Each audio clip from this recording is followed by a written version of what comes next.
Hello everyone, this is Dr. Shikha Sardana, Obs-Gynae consultant at Chaitanya Hospital, Chandigarh. Today we are here to talk about fetal movement count in pregnancy. During pregnancy, feeling the movements of your baby gives you reassurance of his or her well-being. But in case, if you notice your baby is moving less than usual, it may sometimes be a sign that your baby is unwell. In such a case, it is essential that you should contact us immediately so that your baby's well-being can be assessed and if required, timely intervention can be done. Now you must be thinking how to keep a check on fetal movements, how to track fetal movements. Before we embark on this, let's first understand what are normal fetal movements.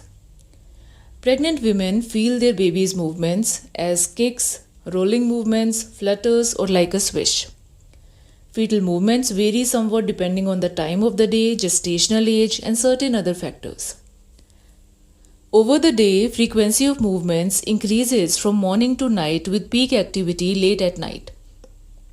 During both day and night, your baby has sleep periods, and during the sleep, babies don't move. These sleep periods last between 20 and 40 minutes and are rarely longer than 90 minutes.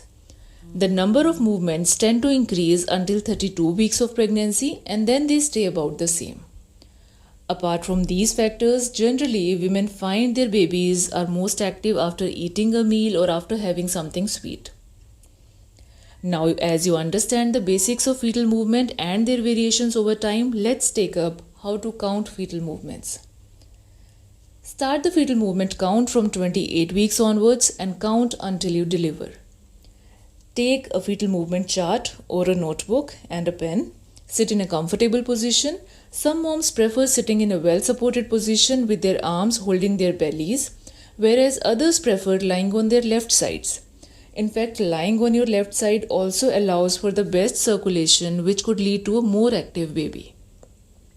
So now you are in a comfortable position. Make sure you don't do anything else like watching TV or doing any other work. Just focus on fetal movements. There are two commonly used methods for counting fetal movements. The first one is perception of 4 fetal movements in 1 hour when you are at rest and focused on counting. You should do it 3 times a day, preferably after each meal. When you feel a fetal movement, mark a bar. There should be at least 4 movements in 1 hour. After 4 movements, stop counting.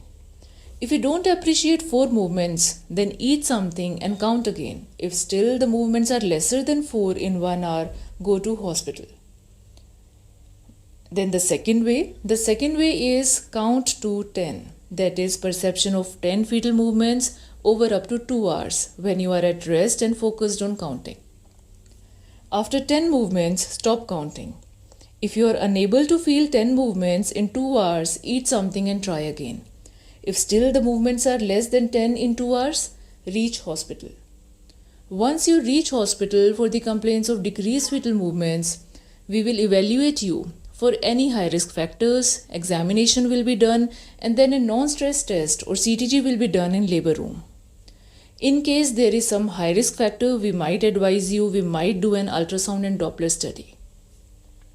The findings of these evaluation will guide further management.